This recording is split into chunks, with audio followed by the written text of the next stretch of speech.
बड़ा सवाल यह है कि क्या चीन पाकिस्तान की दोस्ती नहीं है? क्या मोदी सरकार की वजह से चीन और पाकिस्तान करीब आए हैं? क्या देश की न्यायपालिका सरकार की कठपुतली है? क्या देश के गृह मंत्री दूसरी पार्टियों के नेताओं के साथ भेदभाव करते हैं? ये आरोप लगाए हैं राहुल गांधी ने, वो भी संसद में खड़े होकर।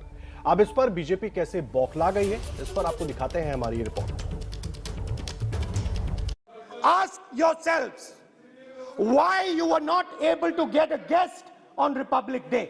Ask yourself that question. Don't look surprised. Ask yourself that question. What is happening is that India today is completely isolated. The single biggest strategic goal of India's foreign policy has been to keep Pakistan and China separate. This is fundamental for India. And what you have done is you have brought them together. You can see that China has a clear-cut plan.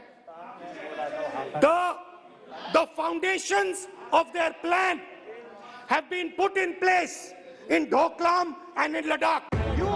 बुधवार को संसद में राष्ट्रपति के अभिभाषण पर चर्चा की शुरुआत करते हुए राहुल गांधी खूब बोले। घरेलू राजनीति से लेकर विदेश नीति तक पर सरकार को घेरा, लेकिन अब ये अपने ही बयानों पर घिरते नजर आ रहे हैं। राहुल को सबसे करारा जवाब मिला विदेश मंत्री एस जयशंकर की तरफ से, वो भी तथ्यों के साथ। राहुल गांधी ने लोकसभा में आरोप लगाया कि यही वो सरकार है जिसने पाकिस्तान और चीन को साथ कर दिया है। संयोग से इतिहास के कुछ तथ्य दर्ज है। 1963 में पाकिस्तान ने गैर कानूनी तरीके से शख्सगाम वैली चीन को सौंप दी।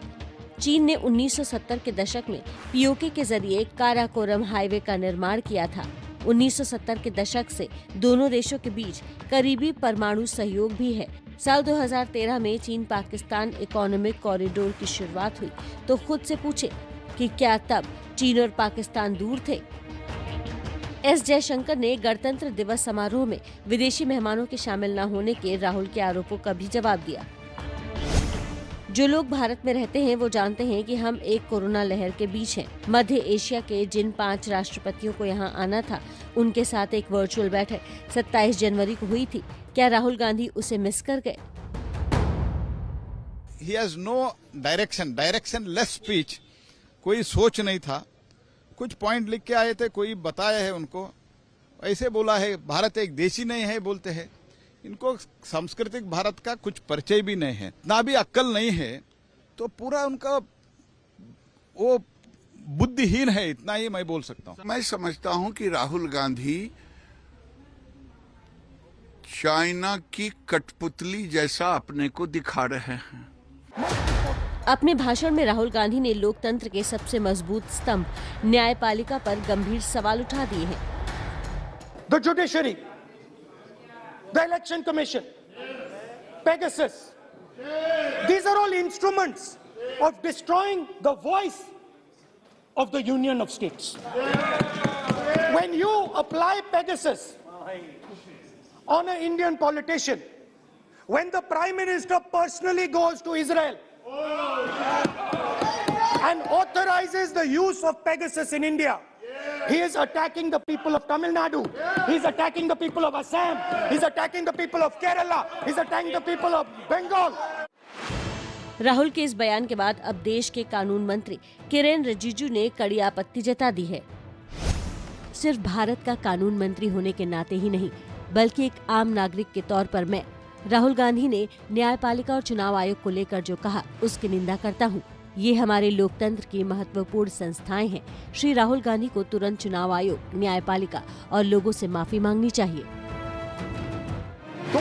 राहुल ने अमीर गरीब के बढ़ते फासले का जिक्र किया। कहा कि सरकार की गलत नीतियों की वजह से देश में 2 हिंदुस्तान बन रहा है। इस पर बीजेपी ने सवाल दागे। 2 हिंदुस्तान बन रहे हैं, एक अमीरों का हिंदुस्तान और दूसरा गरीबों का हिंदुस्तान, और इन 2 हिंदुस्तानों के बीच में खाई बढ़ती जा रही है। आपने अभी देखा होगा, गरीब हिंदुस्तान के पास आज रोजगार नहीं है। उन्होंने कहा 2 भारत है। कौन सा भारत इन्होंने दिया था? 2014 में जब मोदी जी को ये भारत दिया था तो उस समय आज़ादी के बाद भी देश के 18,000 गाँव में बिजली नहीं थी। उस समय देश के गाँव में शौचालय नहीं थे, लोगों के पास आवास नहीं थे। 2 करोड़ हम आवास प्रधानमंत्री का बनाए हैं 7 वर्षों में, गरीबों को आवास दिया है। अगर उस 2 भारत को बनाने का काम किया था तो कांग्रेस की सरकार ने किया था। राहुल ने संसद में खड़े होकर सरकार पर भेदभाव करने के भी आरोप लगाए। इसके लिए गृह मंत्री अमित शाह का उदाहरण दिया। Few days ago, some political leader, I'm not going to name, came to me from Manipur, and he was very agitated. I spoke to him. I said, "Why are you agitated, my brother?" And he says, "Rahul ji, I have never felt as insulted as I have." चलती रहे, powered by Signature Global Independent Floors in Sector 81 Gurugram. और अब खबरें देख लेते हैं विस्तार से। बड़ा सवाल यह है कि क्या चीन पाकिस्तान की दोस्ती नहीं है? क्या मोदी सरकार की वजह से चीन और पाकिस्तान करीब आए हैं? क्या देश की न्यायपालिका सरकार की कठपुतली है? क्या देश के गृह मंत्री दूसरी पार्टियों के नेताओं के साथ भेदभाव करते हैं? ये आरोप लगाए हैं राहुल गांधी ने, वो भी संसद में खड़े होकर। अब इस पर बीजेपी कैसे बौखला गई है, इस पर आपको दिखाते हैं हमारी रिपोर्ट।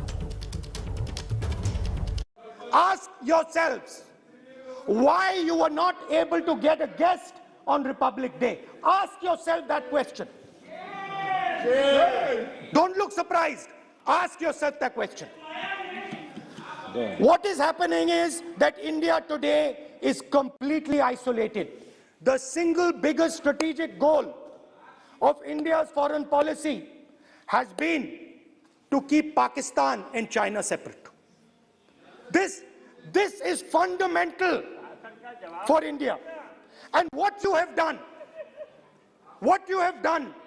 is you... संसद से उठी आवाज सीधे उन चुनावी राज्यों के वोटरों तक जाएगी जहां नई सरकार का फैसला होना है। You will never ever rule over the people of the states of India.